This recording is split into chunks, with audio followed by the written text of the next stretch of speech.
to episode 2 of Road to Bilbao. Now, some of you remember the goal I said for Bilbao was sub 60 and to hit a great relay time, and we're chasing podium. So that's what we spoke about. We showed you some training. We showed you kind of some of the things that we were doing in terms of stretching, recovery, resting, etc. And I said to you that today's episode would be far more educational and sort of give you a guidance into kind of what this looks like. So at the time of you watching this episode, we'll be around 4 days out. We started off at 10 days out of this episode. So about half a week left of training, or a full training, should I say, and a normal week, and getting in the volume before then coming into our taper week.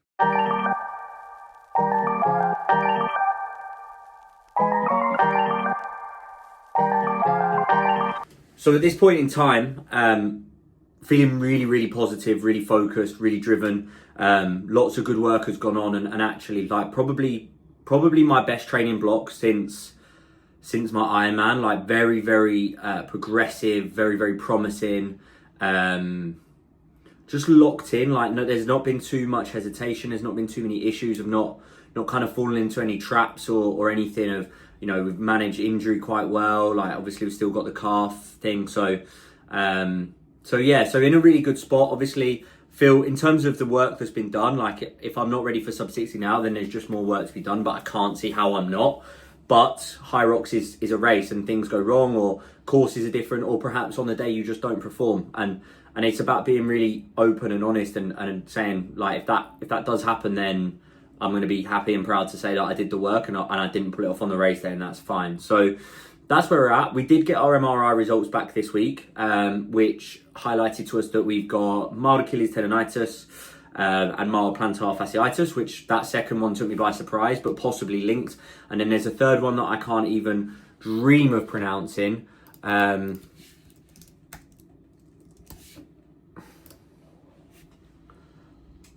Which was mild non-specific marrow edema in the posterior inferior calcaneum, which could be due to changes or stress. So effectively it's a pain marker. It's things that have been going on. So we are managing that. We do have to be careful with that, manage the load, manage the volume, make sure we're doing the right work, stretching, recovering, etc. and also anti-inflammation. So, you know, that still has taken a part into my training. I've been suffering with that now since post Ironman back in September when it first started. So that's where we're at. But here's what's going to be going on in taper week. So this is what it's all about.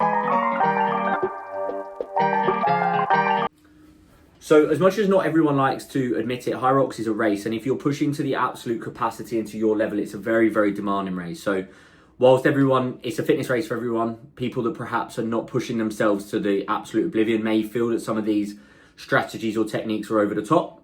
But those people that are pushing themselves to get the absolute best out of their individual performance and get some great times for them, or chase podiums or qualify for the World Championships, they're probably thinking about peak performance. And the first thing is about tapering for peak performance. So as of Sunday the 9th, Saturday the 8th of February, which is just over a week prior to Bilbao, that's when the taper has started. So pulled down the bike volume from 100 minutes down to 80 minutes on the Saturday, run volume from about an hour and 35 minutes down to 45 minutes on the Sunday.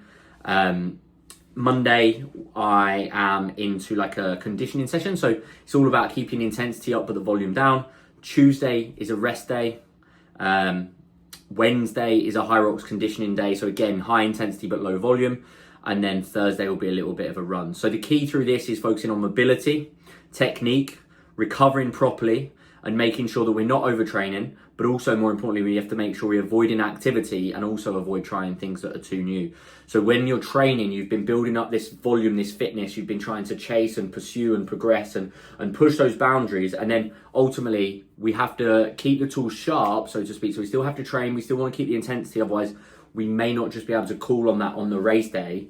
But we also need to allow our body to recover, so we bring the volume down. So again, mobility, technique, recovery, focusing on stretching, pliability, hot baths. If I can, I'll get to cryotherapy, saunas, etc. Just to ultimately give myself and my body the best chance to reduce the volume and basically put me in the best shape possible, which was really exciting because, I don't know if you can see it, we did actually hit the peaking phase on our Garmin just this morning. So hoping we can hold that on through until Saturday, keep the intensity high, but also just make sure recovering. So that's really, really promising.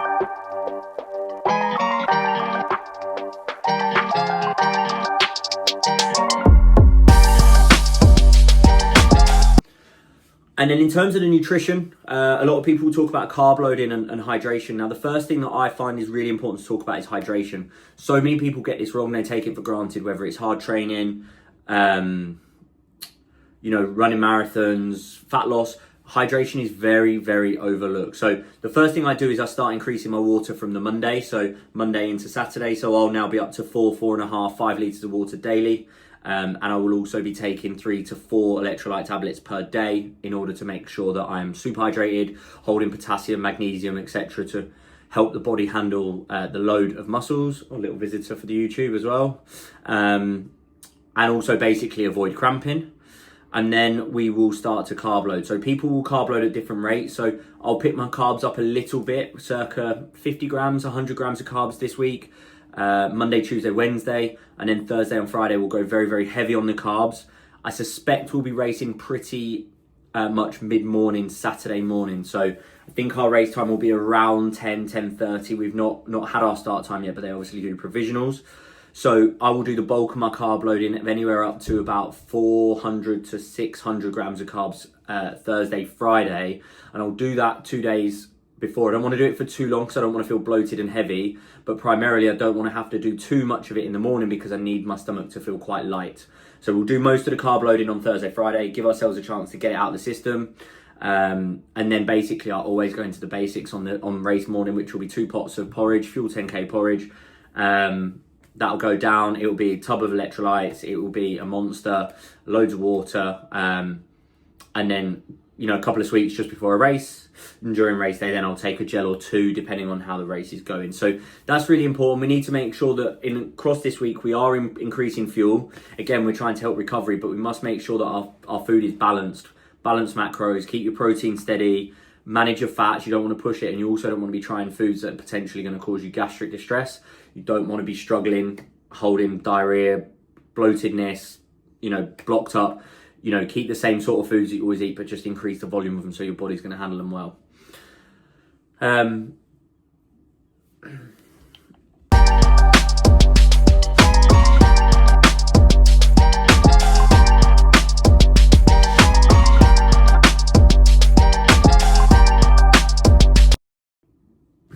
then you've got mental preparation, which is really important. So I'm not massively in the mindset of things. I think there's a lot of things you can do and overthink, but visualization, preparation is really important. So how are you going to race? What do your transitions look like? What race pace do you need to run at? How long does your ski pace need to be? How long should you take on the sled? What's your technique on the sled pull, etc. So that's something that I'm really trying to do and make sure that I've got that as an idea, potentially even thinking about writing down kind of where I need to be at what point on my forearm so that I can check it and almost affirm that I'm doing well, and that will then help me either kick on and push harder or recover a little bit if I'm pushing too hard at the start, because that's the thing with any endurance race. It's all well and good being way above where you need to be early on, but if you've not recovered or you've gone out too hot, then you can burn out. So that's something to do as well. And obviously sort of really affirming kind of your race strategy and handle those race nerves. Now, I'm quite lucky. I do get anxiety when it comes to racing, but I'm very excited to race. I love racing. I love the thrill. I love the tunnel. I love looking left and right and thinking they look fast, etc. Most of my nerves come kind of the day before, the night before. It will be like, is my body going to handle it? Which of course it is. It's often referred to as, what's the word? Like taper tantrums. So the body will get a little bit sore. It will be a bit confused about why it's changed.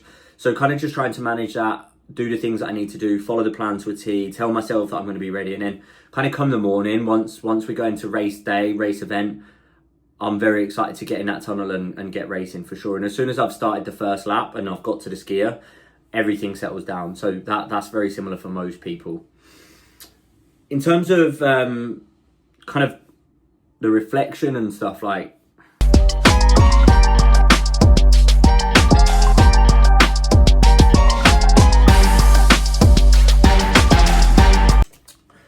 So like reflection on kind of what I've done over the last couple of months is, I've hit 122 sessions since November the 18th of 2024. So you got December 18th, January 18th, and then it will be just under 3 months. I've hit over 120 sessions of training, running, ergs, biking, swimming, stretching.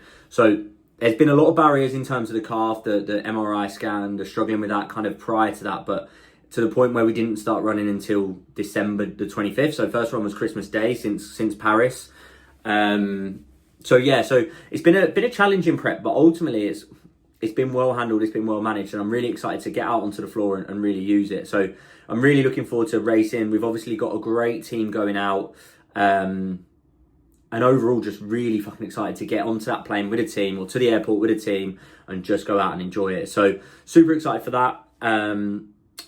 What we're going to do in the next episode is I'm going to show you packing up. So packing up the race kit, getting that ready. Obviously not going to show you packing my suitcase, but getting the food prepped, the snacks prepped, everything like that. I'll show you all that as it's going into the suitcase.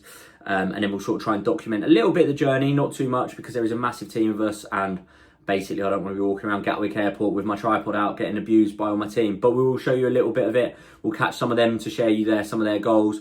And then we will be on our way basically. And then we'll vlog the race morning, get Beth to film the race and so on for myself as much as she can. And then we'll get a little bit of a debrief over in Bilbao. So this is Road to Bilbao episode 2. Episode 3 will be part of the journey, the travelling and the racing. And then we'll have a bit of a debrief as well. So guys, if you did enjoy it, please, as always, drop us a like, drop us a comment. Let us know your pre-race rituals, your tapering tips. If you're preparing for a Hyrox event yourself, what's it going to be? And yeah.